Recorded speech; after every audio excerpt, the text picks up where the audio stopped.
एक दूसरे को हाथ मिलाए और कहे मैं बहुत आनंदित हूं। और एक को हाथ मिलाया तो कहा कि मैं आनंदित हूं, दूसरे को हाथ मिलाकर बोलो मैं आशीषित हूं। कहे आमीन। आमीन। और आज आप देखना अगला समय प्रभु के वचन का है। प्लीज मैं फिर बोल रहा हूं कि जो लोग जहां भी बैठे हैं,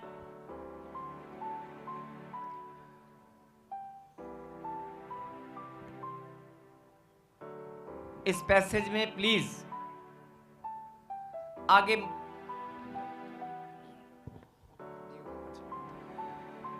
आप सबको जेएमसी की परमेश्वर हम सबको बहुत आशीष दे। कहें आमीन। आज परमेश्वर के जन्मदिन की खुशी में जितने भी लोग यहां पर आए हैं, मैं आप सबका धन्यवाद करता हूं। और क्रिसमस के सेलिब्रेशन में जितने भी लोग आज आनंदित हैं, मैं आपके लिए प्रार्थना करता हूं, मेरा खुदा आपके मस्तक को ऊंचा करे, आपके घर परिवार में शांति और आनंद की भरपूरी सदा बनी रहे। और मैं आपको यह संदेश देना चाहता हूं कि मानव जाति के उद्धार के लिए परमेश्वर ने स्वयं धरती पर जन्म लिया और एक कुंवारी गर्भवती हुई और उसने एक पुत्र को जना जिसका नाम यीशु रखा गया। हम सब इस बात को जानते हैं। और यीशु मानव जाति के उद्धार के लिए इस धरती पर उसने जन्म लिया और वो हमारा उद्धार करता है। उस उद्धारकर्ता को जिन्होंने भी ग्रहण किया है, जिन्होंने भी अपने जीवन में ग्रहण किया है, आज वो धन्यवाद देंगे आसमान की ओर, खुदा के स्वर की ओर हाथ उठाकर ऊंची आवाज से कहेंगे परमेश्वर हम धन्यवाद करते हैं। आपके जन्मदिन की खुशी में हम सब बहुत आनंदित हैं। हम आपको धन्यवाद करते हैं। तालियों के साथ धन्यवाद करें परमेश्वर को। यस, जोरदार जोरदार। प्रभु के कलाम में लिखा है,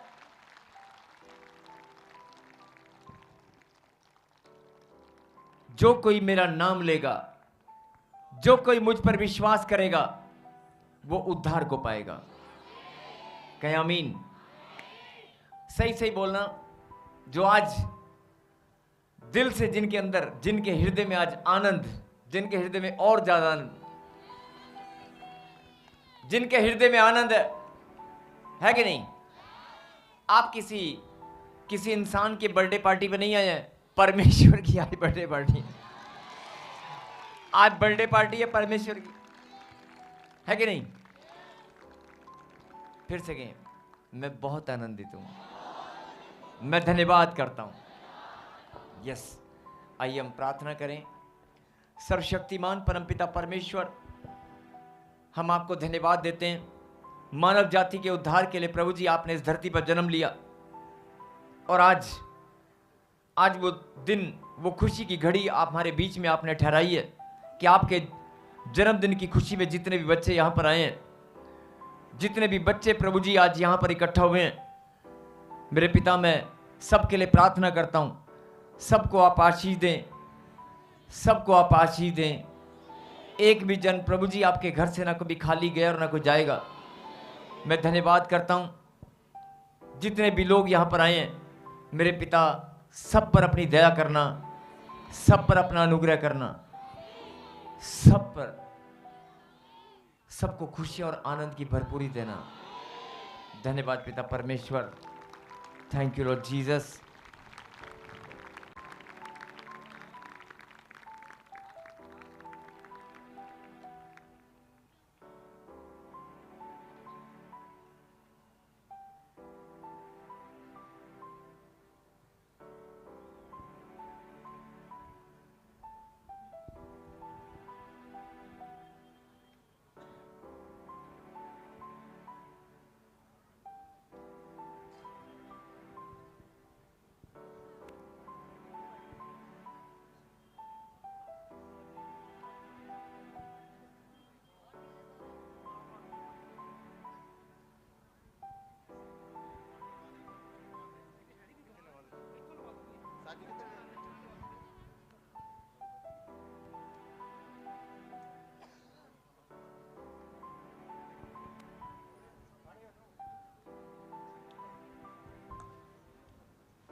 सबसे विनती है, अगला समय प्रभु के वचन का है, प्लीज कोई भी इधर उधर ना जाए, सब लोग बैठ जाएं। जो आशीष आज आपको मिलेगी, जो आज आप लेकर जाएंगे, मैं फिर भी बोल रहा हूं, जो आज आप लेकर जाएंगे, शायद बहुत लंबे समय से आप इंतजार कर रहे थे। मैं फिर बोल रहा हूं कि जो लोग इधर उधर घूम रहे हैं, जो लोग, प्लीज अगला समय प्रभु के वचन का है, मैं आपसे विनती करता हूं कि सब बड़े ध्यान से सुने, और जो गहरी बात है, जो गहरा संदेश है, उसे आप जरूर सुने, और आज सुनने से आपकी आशीष आपको जरूर मिलेगी। आमीन। एक भी जन आज खाली नहीं जाए। यस आमीन। निकालें प्रभु के वचन से लूका की किताब,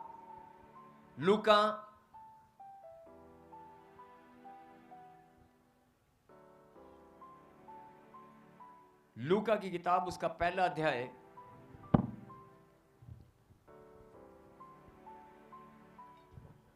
और चैप्टर 1 एंड वर्स 30, 31 एंड 32।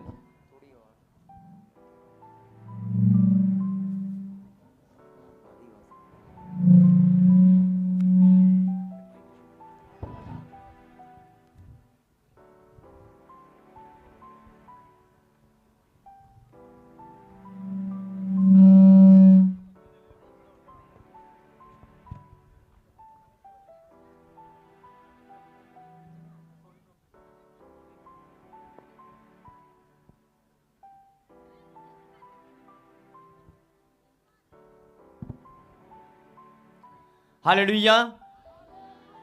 लूका की किताब चैप्टर 1 एंड वर्स 30, 31 एंड 32, जल्दी से पढ़ेंगे हम।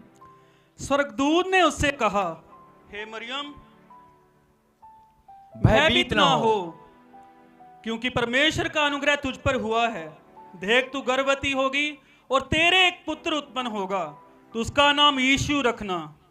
वह महान होगा और परम प्रधान का पुत्र कहलाएगा, और प्रभु परमेश्वर उसके पिता दाऊद का सिंहासन उसको देगा।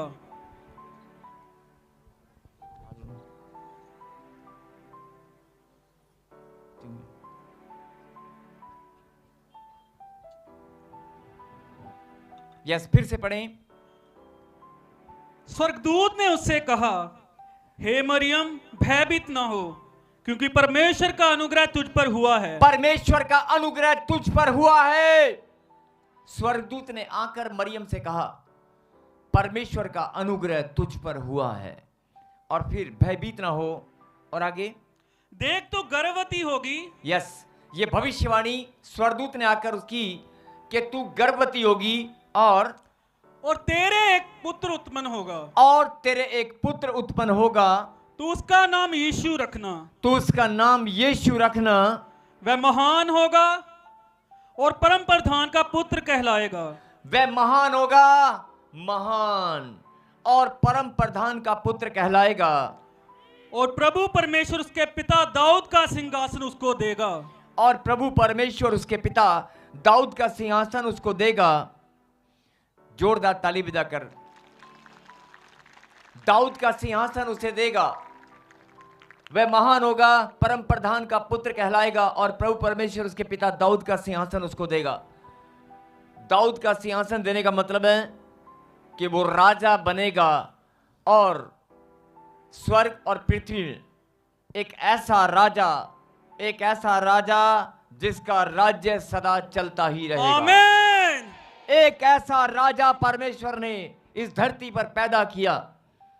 भविष्यवाणी किया कि मरियम, भयभीत न हो, तू एक पुत्र जनेगी, और जब उस पुत्र का नाम तू यीशु रखना, और वो दाऊद के सिंहासन पर विराजमान होगा, और उसका राज्य कभी खत्म नहीं होगा। आमीन। वो ऐसा राजा धरती पर आएगा, ऐसा राजा धरती पर जन्म लेगा, उसका राज्य कभी खत्म नहीं होगा, उसका राज्य बढ़ता ही जाएगा, बढ़ता ही जाएगा, बढ़ता ही जाएगा। ये भविष्यवाणी थी, और हम सब जानते हैं कि परमेश्वर ने इस भविष्यवाणी को पूरा किया। और फिर मरियम गर्भवती हुई, और जब मरियम ने पुत्र को जना। बहुत लोगों ने उंगलियां उठाई, बहुत लोगों ने शंका की, और आज भी बहुत सारे लोग, मैं ये संदेश देना चाहता हूं, आज भी बहुत सारे लोग शंका करते हैं और सवाल करते हैं, अरे ऐसे कैसे हो सकता है, बच्चा कैसे पैदा हो सकता है, कुंवारी गर्भवती कैसे हो सकती है। आज भी बहुत सारे लोग ये सवाल करते हैं, बहुत सारे लोगों के दिमाग में ये घूमता है कि नहीं, कुंवारी गर्भवती कैसे हो सकती है। लेकिन ये सच में हो चुका है। इस पृथ्वी पर परम प्रधान पुत्र का पुत्र कहलाएगा, और वो पुत्र जनेगी परमेश्वर की सामर्थ के द्वारा, पवित्र आत्मा की सामर्थ के द्वारा। वो गर्भवती हुई और उसने पुत्र को जना। और ये हम सब जानते हैं कि आज उसका जन्मदिन है, और उसका जन्म इस धरती पर इसीलिए हुआ कि हम सब का उद्धार हो सके, हम सब का उद्धार हो सके। कहीं हालेलुया, हालेलुया। और ये भविष्यवाणी 2025 साल पहले पूरी हो चुकी है। हम सब इस बात को जानते हैं। 2025 साल पहले यीशु मसीह ने जन्म लिया और मानव जाति के उद्धार के लिए उसने अपना बलिदान भी दिया। बोल हालेलुया। और आज मैं यही संदेश देना चाहता हूं कि वो दाऊद के सिंहासन पर विराजमान हुआ। दाऊद के सिंहासन पर विराजमान होने का मतलब है कि दाऊद को परमेश्वर ने कहा था कि तेरा घराना इस गद्दी पर सदा राज्य करता रहेगा, तेरा ही वंश चलता रहेगा, तेरा वंश इस गद्दी पर राज करेगा। और देखना, वो दाऊद के घराने में पैदा हुआ और उसका राज्य हम सब जानते हैं कभी खत्म होने वाला नहीं है। यस आमीन। उसका राज्य बढ़ता ही जाएगा, बढ़ता ही जाएगा, बढ़ता ही जाएगा। बोलो आमीन। आमीन। लेकिन आज मैं आपका ध्यान एक खास बात की ओर लेकर जाना चाहता हूं।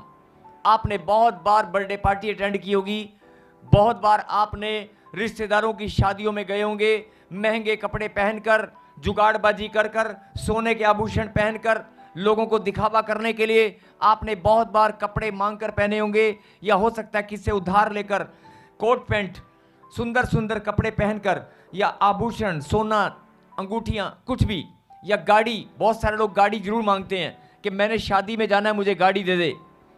लेकिन आज आप परमेश्वर के जन्मदिन की खुशी में उसके पवित्र मंदिर में आए हैं ना, वो इंसान, वो रिश्तेदार आपके काम आए ना आए, लेकिन आज परमपिता परमेश्वर के जन्मदिन की खुशी में जितने भी लोग आए हैं,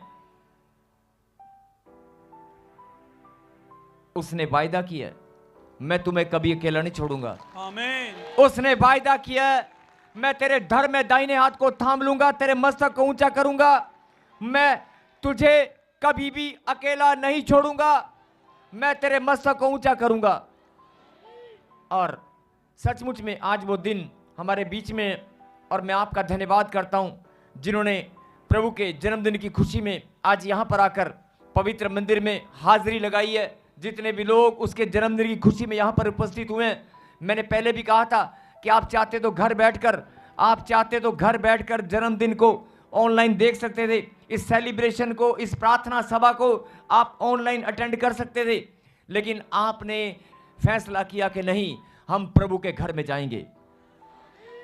आपने फैसला किया कि हम प्रभु के घर में जाएंगे, हम उस परमपिता प्रधान परमेश्वर के पुत्र को जन्मदिन इकट्ठे मिलकर मनाएंगे। आपने फैसला किया है। अगर आपने फैसला किया है तो आज मैं भविष्यवाणी करता हूं कि आप नहीं जानते, पीढ़ी दर पीढ़ी के श्राप, लंबे समय से जादू टोना जो चल के आ रहा है, और जो लंबे समय से आपके घर में बीमारियां, जो भी आज आप सामना कर रहे हैं, आपके पैसा जो बर्बाद हो रहा है, आपके पुरखों के श्राप जो पीछा कर रहे हैं, आज वो सब खत्म हो जाएंगे। आमीन। और क्यों खत्म हो जाएंगे? मैंने अभी आपको बताया कि इंसान की महिमा के लिए, इंसान को खुश करने के लिए आप शादियों में जाते हैं, फंक्शनों में जाते हैं, जाओ, बुराई नहीं है, अच्छी बात है। सबके साथ मेल मिलाप करना अच्छी बात है। लेकिन वो रिश्तेदार आपके काम आएंगे कि नहीं आएंगे मैं नहीं जानता, लेकिन मेरा खुदा आपके काम जरूर आएगा। वो आपके काम आएगा ही आएगा। उसी ने आपको अपनी हथेली पर संभाल के रखा है, उसी ने आपको अपने गले से लगा रखा है। वो प्यार करने वाला परमेश्वर है। लेकिन एक जरूरी बात मैं आपको बताना चाहता हूं, शायद आपने कभी सुनी नहीं होगी। एक जरूरी बात मैं आपको बताना चाहता हूं, और एक आपका ध्यान, आपका थोड़ा सा ध्यान मैं आपका केंद्रित करना चाहता हूं, और मैं चाहता हूं कि इस बात को जरा ध्यान से सुने। जितने भी जवान बच्चे हैं, जितने भी बुजुर्ग भाई बहन हैं, जितने भी ऑनलाइन देख रहे हैं, आप हर साल क्रिसमस मनाते हैं। हर साल आप क्रिसमस मनाते हैं, हर साल आप प्रभु की महिमा के लिए इकट्ठा होते हैं। लेकिन इस बार कुछ खास बात है, बोलो आमीन। आप देखना चाहते हैं आसमान में क्रॉस के निशान, आपको देखना चाहते हैं, आप देखना चाहते हैं, वो देखो क्रॉस बनना शुरू हो चुका है। मैं से नहीं बोल रहा हूं। और पिछली क्रिसमस पर शोभा यात्रा पर कितनों ने देखा था? आप बादलों में देखा था कि नहीं देखा था? देखा था ना। परमेश्वर अपने बच्चों को चिन्ह दिखाते हैं। कल रात की प्रार्थना सभा में भी इस तारा आसमान अंधेरे से काला था, लेकिन एक तारा ताजपुर चर्च की धरती पर चमचमा रहा था। हालेलुया! कितनों ने देखा कि नहीं देखा? देखा ना। और यहां पर मैं ऐसे नहीं बोल रहा हूं, यहां पर आपके बीच में ऐसे लोग बैठे हैं जिन्होंने अपनी आंखों से स्वर्गदूतों को नाचते हुए, हाथ पकड़कर नाचते हुए यहां पर देखा है। आपके बीच में ही वो लोग यहां पर बैठे हैं जिन्होंने स्वर्गदूतों को, एंजल्स को नाचते हुए देखा है। बोला हालेलुया। हाथ पकड़कर डांस करते हुए देखा है। बोला हालेलुया। हालेलुया!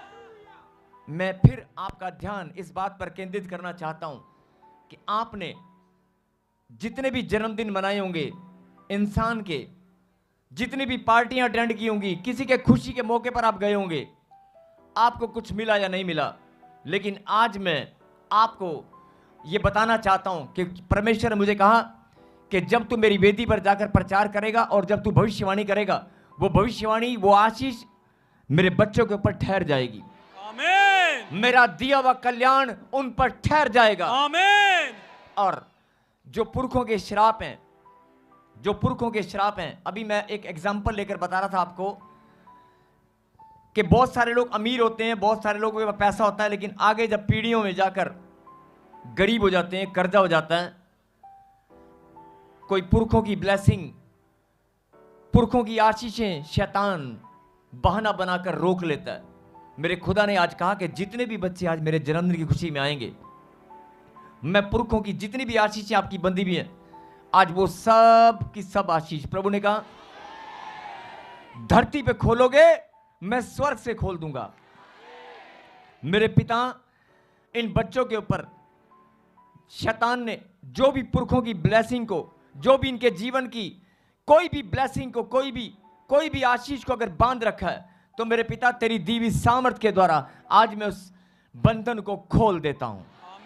और तूने वायदा किया है, तूने कहा जिसे तुम खोलोगे धरती पर, उसे मैं स्वर्ग से खोल दूंगा। यस, आमीन। आज आप घर जाकर सिर्फ एक उपवास करना, धन्यवाद का, ध्यान से मेरी बात सुनना, एक उपवास घर जाकर धन्यवाद का करना और बोलना, मैं ताजपुर चर्च से, मैं परमेश्वर के जन्मदिन की खुशी से, जब मैं वहां पर गया था, मैं वहां से अपनी आशीष लेकर आया हूं। आमीन। और मैं धन्यवाद करता हूं। कुछ मत बोलना, कोई शंका मत करना। घर जाकर जवान बच्चे जिनको नौकरी चाहिए, जिनके पास बच्चे नहीं है, आप सिर्फ एक बार सच्चे मन से उपवास के साथ धन्यवाद करना और बोलना, परमेश्वर इस ऑनलाइन मीटिंग से, इस प्रार्थना सभा से, इस क्रिसमस सेलिब्रेशन से मैं अपनी आशीष लेकर आया हूं। मैं धन्यवाद करता हूं। बोलो हालेलुया। हालेलुया। ताली बजाकर धन्यवाद करें। हालेलुया। अब कहीं हालेलुया। अब अगली बात जो मैं बताना चाहता हूं, बैठ जा बेटे। अब जो मैं बोलना चाहता हूं और बताना चाहता हूं, जरा ध्यान से सुनना। बहुत सारे लोग यीशु मसीह के बारे में जानते हैं, बहुत सारे लोग यीशु मसीह के बारे में नहीं जानते, और बहुत सारे लोग बताना चाहते हैं यीशु मसीह के बारे में। यह भविष्यवाणी है, जितने भी लोग प्रभु के सुसमाचार को सुनाएंगे। इस साल के खत्म होने में थोड़े से दिन बचे हैं। अगर आप अपने ऊपर से श्रापों को टूटता हुआ देखना चाहते हैं, धन की आशीष चाहते हैं, चंगाई चाहते हैं, बढ़ोतरी चाहते हैं, असंभव को संभव होता देखना चाहते हैं, तो आप एक फैसला करना कि मैं सुसमाचार सुनाऊंगा। बोलो आमीन। आमीन। ये भविष्यवाणी है कि जो सुसमाचार सुनाएंगे वो धनी हो जाएंगे। आमीन। और अब जो मैं बोलना चाहता हूं, जरा ध्यान से। बहुत सारे लोग यीशु मसीह को प्यार करते हैं, करते कि नहीं करते? बहुत सारे लोग यीशु मसीह को प्यार करते हैं। जवान बच्चे, छोटे बच्चे, बड़े बुजुर्ग, सब लोग जरा ध्यान से सुने। पीछे वाले, दाएं वाले, बाएं वाले, ऑनलाइन वाले, सब लोग ध्यान से सुने। जितने भी लोग परमेश्वर से प्यार करते हैं, जरा ध्यान से सुने। आज परमेश्वर आपसे पूछ रहा है, क्या तुम मुझसे प्यार करती है? क्या मेरे बच्चे तुम मुझसे प्यार करता है? वैसे तो आपने दिखा दिया है, आपका इकट्ठा होना परमेश्वर को भाता है, कि आपका इकट्ठा होना परमेश्वर को भाता है। आपने दिखा दिया है। लेकिन आज एक और बात मैं आपको बताना चाहता हूं, बड़े ध्यान से सुनना। जो लोग बोलते हैं कि यीशु मसीह मैं तुझे प्यार करता हूं, बहुत सारे लोग बोलते हैं कि यीशु मसीह मैं प्यार करता हूं, और बहुत सारे लोग प्रार्थना करते हैं, विनती करते हैं, प्रभु से मांगते हैं, प्रभु मुझे ये दे। प्रभु ने कहा कि मेरा मुंह से निकली वाणी नहीं टलेगी, तेरे जीवन में पूरी होकर रहेगी। आप सब जानते हैं, आकाश और पृथ्वी टल जाएंगे, लेकिन मेरे मुंह से निकला वचन नहीं टलेगा। और 2025 साल आज मैं ये भविष्यवाणी करता हूं कि जो बात अब मैं बोलने वाला हूं, जो बात अब आप सुनने वाले हैं, इसके बाद आपके जीवन में ऐसा आश्चर्य होगा, क्योंकि आपकी जिंदगी अभी बदलने वाली है। ऐसा आश्चर्य होगा जो आपने कभी सोचा नहीं होगा। बोलो आमीन। और शायद ये बात कभी आपने सुनी होगी। जरा ध्यान से सुनना। प्यार करते हो परमेश्वर से? उसके जन्मदिन की खुशी में आए हो? और जिनसे आप प्यार करते हैं, जिनको सम्मान देते हैं, आप जिनके जन्मदिन की खुशी में जाते हैं, उनके लिए गिफ्ट लेकर जाते हैं ना। आज आप गिफ्ट लेकर आए हो? गिफ्ट लेकर आए हो? अगर असली गिफ्ट आप परमेश्वर को देना चाहते हैं, बेटा सैंपल चेक कर ही ली तू? हाँ पापा, सैंपल। तो मन आपका प्रभु की ओर है। तन, मन, धन और अन्न, किसी भी प्रकार से आपने सेवा की है, उसका प्रतिफल परमेश्वर ने आपको देना है। लेकिन एक गिफ्ट परमेश्वर आपसे और चाहता है। आप तैयार हैं? एक गिफ्ट परमेश्वर आपसे और चाहते हैं। क्या आप दे देंगे? तैयार है देने के लिए? आपका जो प्रेम अंदर है, आपके अंदर जो प्रेम है, आप बता सकते हैं परमेश्वर को? बता सकते हैं? अब जो मैं बोलने वाला हूं, जरा ध्यान से सुनना। जब कोई फौजी, एयरफोर्स, आर्मी, नेवी, एक फौजी इंसान, ध्यान से सुनना, जब कोई फौजी बॉर्डर पर शहीद होता है, जब कोई फौजी बॉर्डर पर शहीद होता है, उसकी शहादत, उसकी बॉडी तिरंगे में लिपट कर जब घर में आती है, उसकी बॉडी तिरंगे में लिपट कर जब घर में आती है, तो सारा गांव और समाज के सब लोग, और जो उसे जानते भी नहीं थे, वो लोग भी वहां पर इकट्ठा होते हैं, और सबकी आंखें नम हो जाती हैं। सबके दिल में एक बोझ होता है कि यार ये बंदा हमारे गांव का था, हमारे गांव का नहीं भी था, लेकिन हमारे गांव के पास का था, और इसने हमारे देश के लिए शहादत दी है। उनकी आंखें नम हो जाती हैं। और फिर क्या होता है मालूम है? थोड़े दिन सब रोते हैं इकट्ठा होकर उसकी शहादत में, और फिर गांव के लोग या शहर के लोग या गवर्नमेंट की तरफ से उसकी यादगार में एक चिन्ह बनाया जाता है। आपने देखा होगा जिस गांव में कोई फौजी बच्चा शहीद हो जाए उस गांव में एक स्मारक चिन्ह बनाया जाता है, उसकी तस्वीर लगा दी जाती है या किसी पत्थर के ऊपर उसका नाम लिख दिया जाता है कि ये मार्ग उसके नाम से है। फॉर एग्जाम्पल अगर उसका नाम परमजीत था तो वहां पर लिख दिया जाता है भाई परमजीत सिंह मार्ग, शहीद परमजीत सिंह मार्ग। आप लिखा जाता है कि नहीं? बोलो, लिखा जाता है कि नहीं? अगर कोई शहीद हो जाता है फौज के अंदर युद्ध करते हुए, आतंकवादियों का सामना करते हुए, लड़ाई लड़ते हुए, जंग लड़ते हुए देश के लिए अगर कोई शहीद हो जाता है तो उसकी बॉडी जब तिरंगे में लिपट कर आती है तो आप सब जानते हैं कि जो लोग नहीं भी प्यार करते थे उनका भी प्यार निकल कर आता है। जो लोग जानते भी नहीं थे वो लोग भी आपस में बात करते हैं और कई दिन तक, काफी दिनों तक उसकी चर्चा चलती है, यार सच में वो बलिदान हुआ है, उसने शहीद हो गया। साडे पिंड दा मुंडा सीगा, हमारे गांव का था, हमारे शहर का था, वो शहीद हो गया। बहुत दिनों तक चर्चा चलती है। और फिर क्या होता है, उसकी याद में एक स्मारक चिन्ह, यादगार चिन्ह बनाया जाता है, एक पत्थर पर उसका नाम लिख दिया जाता है और एक तस्वीर उसकी बना दी जाती है और उस तस्वीर पर धूल मिट्टी भी पड़ती है और पक्षी भी शायद वहां पर हो सकता है। कुछ लोग सफाई भी करते हैं लेकिन हो सकता है सही से सफाई ना करें। मेरे कहने का मतलब है, लेकिन लोगों ने उसको सम्मान दिया कि नहीं दिया? उसकी शहादत के बदले उसको सम्मान जो कभी सोचा नहीं था।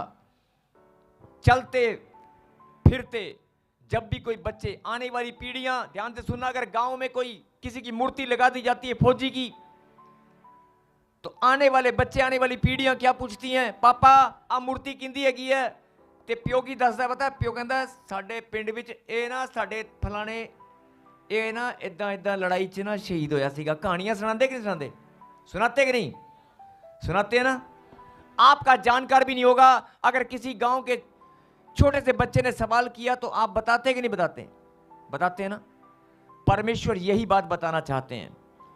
एक फौजी शहीद हुआ, उसकी शहादत में गांव गांव में, गली मोहल्ले में, शहर शहर में स्मारक चिन्ह बनाए जाते हैं और आने वाली पीढ़ियों को बताया जाता है ये शहीद हुआ था। आज परमेश्वर आप लोगों से सिर्फ एक तोहफा चाहते हैं, एक गिफ्ट। अगर तू परमेश्वर की बेटी है और बेटा है, उसके जन्म और उसके बलिदान के लिए, वो भी बलिदान हुआ था। यीशु मसीह ने इस धरती पर जन्म लिया बलिदान होने के लिए। अगर आप सचमुच में उसको गिफ्ट देना चाहते हो, आज उसके जन्मदिन पर अगर आप तोहफा लेकर आए हो, सारे तोहफे कबूल हैं, लेकिन मैं चाहता हूं कि एक तोहफा आप और निकाल लें, एक गिफ्ट आप और देकर जाएं। क्या आप देने के लिए तैयार हैं? तो वो तोहफा है, जैसे सरकार, जैसे गांव के लोग स्मारक चिन्ह बनाते हैं आने वाली पीढ़ियों को मैसेज देने के लिए, ऐसे आज आपको स्मारक चिन्ह, यादगार चिन्ह बनाना है अपने सीने के अंदर। ऐसे एक चिन्ह बनाना है, यादगार चिन्ह, मेरा यीशु मेरे लिए, मेरे गांव के लिए, मेरे परिवार के लिए शहीद हुआ है। अरे शहादत यीशु मसीह ने भी दी है, बलिदान वो भी हुआ, और वो बलिदान होने के लिए, शहादत देने के लिए ही उसने इस धरती पर जन्म लिया है। अगर आप सचमुच में उसके जन्मदिन पर गिफ्ट देना चाहते हैं तो आज अपने दिल में स्मारक चिन्ह बना ले, यादगार चिन्ह जिसे कोई मिटा नहीं सकता। अगर मूर्ति बनाएंगे, कहीं पर पत्थर पर नाम लिखेंगे, हो सकता है टूट जाए, हो सकता है मिट्टी धूल उस पर पड़ जाए, वो गंदा हो जाए, लेकिन अगर दिल में, अगर मन में आपने स्मारक चिन्ह, यादगार चिन्ह बना लिया ना, मेरा यीशु, मेरा यीशु, अरे वो भी शहीद हुआ है, उसने भी शहादत दी है और अपनी शहादत के लिए उसने धरती पर जन्म लिया है। आप यादगार चिन्ह बनाकर आने वाली पीढ़ियों को मैसेज देने के लिए यहां पर जगह दे सकते हैं, दे सकते हैं। मेरे कहने का मतलब है, अगर आपने यहां पर जगह दी है, स्मारक चिन्ह, यादगार चिन्ह अगर दिल में बनाया, तो फिर आप सुसमाचार जरूर सुनाएंगे। आप सुनाएंगे कि नहीं?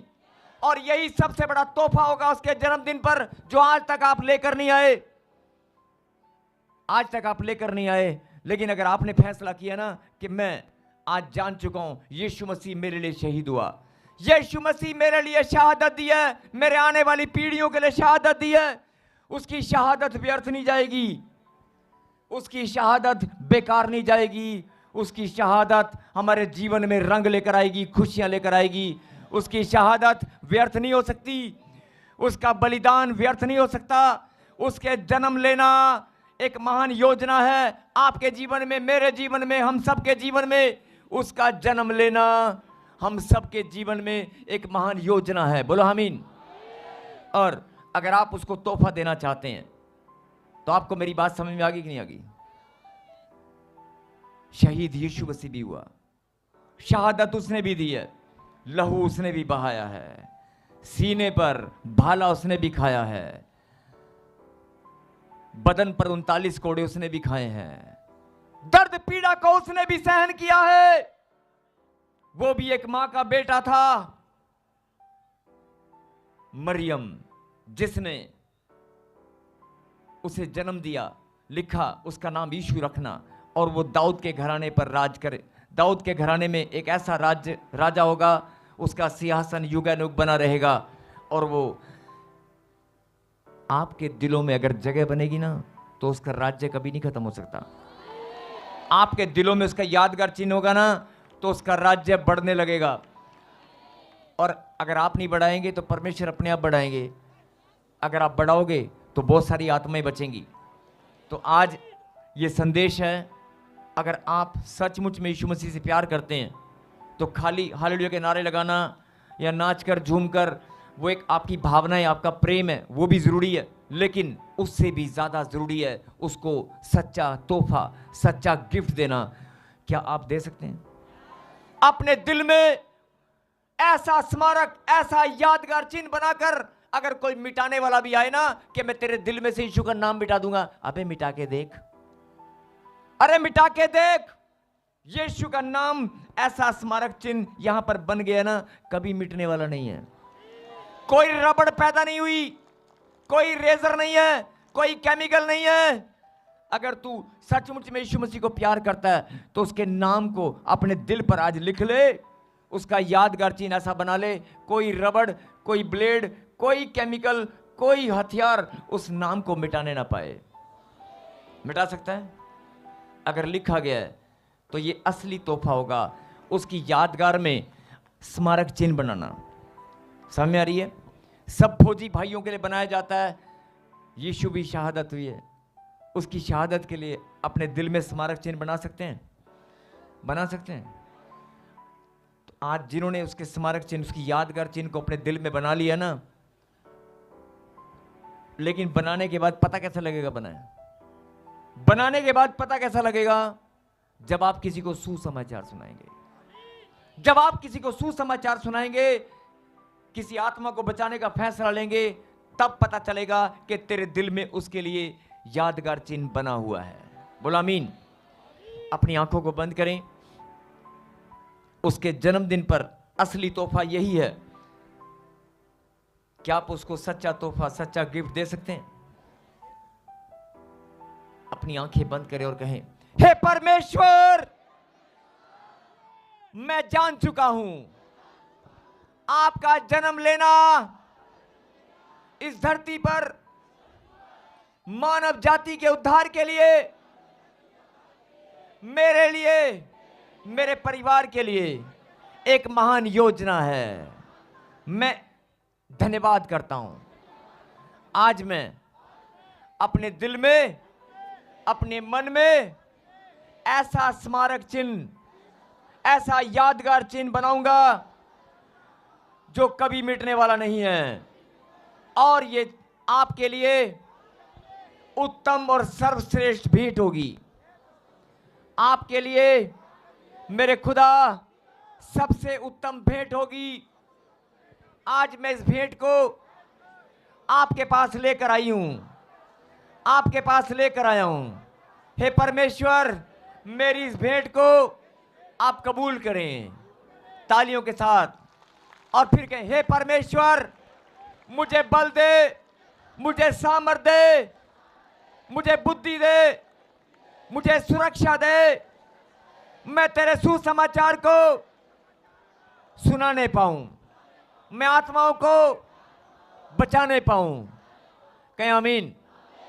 सर्वशक्तिमान परमपिता परमेश्वर, जिन बच्चों ने फैसला किया, जिन्होंने प्रभु जी आज आपकी शहादत को, आपके जन्म लेने को, जो आपकी योजना हमारे जीवन में है, उस योजना को जान लिया, पहचान लिया है, जिन्होंने आपके जन्म लेने के पीछे जो बड़ी योजना है उसे जानकर पहचान लिया है, मेरे खुदा उन बच्चों के मस्तक तू ऊंचे करना। और जिन्होंने फैसला किया कि अपने दिल में मैं स्मारक चिन्ह को बनाऊंगा और मैं आत्माओं को बचाऊंगा, मैं बड़ी भेंट आपके चरणों में सच्ची भेंट लेकर आया हूं मेरे पिता, जो अपने दिल से आज पुकार पुकार कर आपको भेंट दे रहे हैं मेरे पिता, उनकी भेंट को ग्रहण करना। और इनके पीछे जो श्राप हैं मेरे पिता, जो जादू टोना, जो श्राप, जो बद्दुआएं जो शैतान ने बना रखी हैं मेरे पिता, जिनका बहाना लेकर इनकी ब्लेसिंग को रोक रखा है, मैं सारी की सारी युक्तियों को, शैतान की गंदी योजनाओं को कैंसिल करता हूं, बीमारियों के बहानों को कैंसिल करता हूं, श्रापों को तोड़ देता हूं, पांव तले कुचल देता हूं यीशु के नाम में। यीशु के नाम में मैं शैतान की हर एक युक्तियों को, हर एक गंदी बीमारी को, हर एक छुपी हुई योजना को पांव तले कुचल देता हूं यीशु के सामर्थी नाम में। आमीन। और मेरे खुदा, जिन बच्चों ने आज ये फैसला किया है कि मैं असली तोहफा लेकर आऊंगा, जो तोहफा लेकर आए हैं, जो तेरे जन्मदिन पर गिफ्ट लेकर आए हैं मेरे पिता, वो धनी हो जाएं, आमीन। किसी बात की घटी इनके जीवन में न रहे। यस आमीन। बोलो आमीन। आमीन। ताली बजाकर धन्यवाद दें। गिफ्ट लेकर आए हो कि नहीं? असली गिफ्ट समझ में आ गया? असली गिफ्ट समझ में आ गया? असली गिफ्ट यही है, जैसे किसी के मरने के बाद, किसी के शहीद होने के बाद उसको और तो कुछ नहीं दे सकते, लेकिन उसकी याद में एक चिन्ह बनाते हैं। तो यीशु मसीह भी आपके अंदर, आपके दिलों के अंदर देखना चाहता है। वो देखना चाहता है जितने भी लोग मेरे जन्मदिन की खुशी में आए हैं, क्या आपके दिल में वो जगह है? क्या आपके दिल में वो प्रेम है तो फिर दिखाएं आज। हालेलुया। से जहां से भी आए हो ना, और परमेश्वर के अभिषेक में जितने भी बच्चे यहां पर आए हैं, वो देख रहा है, वो देख रहा है। यस, तालियों के साथ हालेलुया।